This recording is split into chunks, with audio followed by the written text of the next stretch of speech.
అంగీకరించింది అని చెప్పి. సార్, ఈ వివాదం మీద మీ కామెంట్. ముందుగా వివాదం పైన ఎవరైనా ఏ అభిప్రాయమైనా చెప్పచ్చు. సార్, అది కామినేని శ్రీనివాస్ది ఒక వర్షన్ ఉంది, బాలకృష్ణ వర్షన్ ఉంది, చిరంజీవిది ఒక వర్షన్ ఉంది. అది దట్ డిపెండ్స్. సార్, కానీ సంస్కారము, భాష ఇది ఇంపార్టెంట్ కదా. ఎస్, చిరంజీవి మామూలు వ్యక్తి కాదు. మామూలు వ్యక్తినైనా గౌరవించాలి. అందులో చిరంజీవి కోట్లాది మంది తెలుగు ప్రజల అభిమాన నటుడు, ఒక రకంగా ఆరాధ్య నటుడు.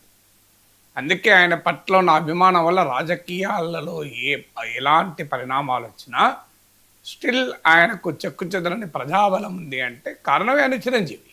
ఎస్, సో ఇది ట్రూ మెగాస్టార్. ఇంకో నటుల్ని నేను తక్కువ చేయడం లేదు, కానీ బట్ డెఫినెట్గా తెలుగు సినీ అభిమానుల్లో కోట్లాది మంది అభిమానులు ఉన్న, ప్రపంచవ్యాప్తంగా కోట్లాది మంది అభిమానులు ఉన్న గొప్ప నటుడు. మనకు ఎన్టీ రామారావు, అక్కినేని నాగేశ్వరరావు తరం తర్వాత తెలుగు సినీ పరిశ్రమలో టాప్ మెగాస్టార్, ఆ పేరుకు తగ్గ నటుడు. రెండవది, తెలుగు సినీ పరిశ్రమలో పెద్ద. అది కార్మికుల సమస్యలు వచ్చినా, ప్రభుత్వంతో వివాదాలు వచ్చినా మీకు ఆయన ముందుంటాడు. మీకు చిరంజీవి పేరు కంపల్సరీగా వస్తుంది.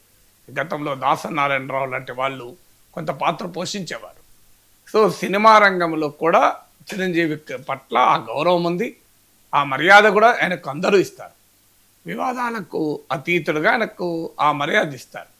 మూడవది, చిరంజీవి సహజ శైలి. అందులో లెటర్లో చెప్పినట్లు దురుసుగా మాట్లాడడం కానీ, నోరు జారడం కానీ ఎప్పుడూ మనం ఎక్కడ చూడలేం.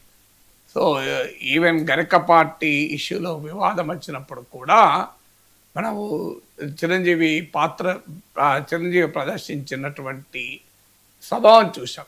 ఆ తర్వాత గరికపాటి కూడా దానికి వెనక్కి వచ్చారు. అది వివాదము ముగిసింది కూడా. అందువల్ల చిరంజీవికి ఉన్న ప్రత్యేకత రీత్యా, విలక్షణ స్వభావం రీత్యా, తెలుగు ప్రజల్లో ఆయనకున్న గౌరవం రీత్యా ఆయన ప్రస్తావన వచ్చినప్పుడు గౌరవించాల్సిన బాధ్యత అయితే ఉంటుంది కదా. తోటి నటుడుగా, తోటి రాజకీయాల్లో కూడా పాత్ర పోషించిన వ్యక్తిగా, అందులో పవన్ కళ్యాణ్తో పొత్తున్న సమయంలో పవన్ కళ్యాణ్ అత్యంత గౌరవించే సోదరుడిగా ఏ రకంగా చూసినా కూడా చిరంజీవి పట్ల గౌరవం చూపాలి కదా. మరి ఈ అహంకారం ఏంటి, అహంభావం ఏంటి, ఎవడు గట్టిగా కోపం జగన్ మీద ఉండొచ్చు. ఇందులో జగన్ సైకో అన్నాడు, ఇదే టీడీపీ ఎమ్మెల్యే జగన్ సైకో అనడంలో ఆశ్చర్యమేమీ లేదు. అసెంబ్లీలో అలా అనొచ్చా అంటే, అసెంబ్లీలో చంద్రబాబు నాయుడు పట్టుకుని వైసీపీలు చాలా మాటలు మాట్లాడాడు కనుక జగన్ అన్నదానికి నాకు అంత ప్రాధాన్యత లేదు. అది రాజకీయ రంగంలో రోజు అనుకునే మాటలే. కానీ అక్కడ చిరంజీవి ప్రస్తావన చెప్పిన కామినేని శ్రీనివాస్ మాట్లాడిన తీరు చూడండి, నందమూరి బాలకృష్ణ మాట్లాడిన తీరు చూడండి, అక్కడే కంపారిజన్ కనబడుతుంది కదా. ఇద్దరు వర్షన్లు జగన్ విషయాలు ఒకటే. జగన్ గౌరవం ఇవ్వలేదు అన్నది కామినేని శ్రీనివాస్ చెప్పేది, జగన్ గౌరవం ఇవ్వలేదు అని బాలకృష్ణ కూడా చెప్తున్నాడు. వర్షన్లు తేడా లేదు. ఈవెంట్స్లో కొద్దిగా తేడా ఉండొచ్చు, కానీ మీకు చిరంజీవి ప్రస్తావన వచ్చినప్పుడు కామినేని శ్రీనివాసరావు ఎంత హుందాగా ప్రస్తావించాడో చూడండి. అది మరి బాలకృష్ణ ఎవడు, ఏంట భాష అది. సో దీన్ని నిజంగా చెప్పాలంటే ఒక మనిషి ఎవరమైనా తొందరలో పొరపాట్లో మాట అనొచ్చు, దొరుకుతుంది. ఎవరైనా మనుషులం కదా, తప్పేమీ లేదు. ఇమ్మీడియట్గా ఇంత వివాదం అవుతుంటే బాలకృష్ణ దానికి ముగింపు పలికి బహిరంగంగా చిరంజీవికి క్షమాపణలు చెప్పి, చిరంజీవి నాకు సోదర సమానుడు, నేను ఏ దురుద్దేశంతో అనలేదు, జగన్మోహన్ రెడ్డి వ్యవహార సరళి పైన పరుషంగా మాట్లాడే క్రమంలో అన్నాను అని ఒక్క వివరణ ఇచ్చుంటే బాలకృష్ణ గౌరవం పెరిగేది, ఈ వివాదం ముగిసేది. నేను ఎందుకు ప్రస్తావించానంటే చిరంజీవి గరికపాటి వివాదం అలాగే ముగిసింది కూడా, మీరు గమనించండి.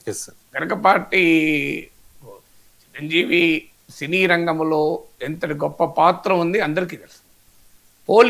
పోలిక కాదు కానీ గరికపాటి తెలుగు సాహిత్యం, ఇక ఇతర విషయాలు ఆయన భావజాలము దానిలోకి నేను వెళ్ళడం లేదు. ఎవరి భిన్నాభిప్రాయాలు ఎవరికైనా ఉండొచ్చు.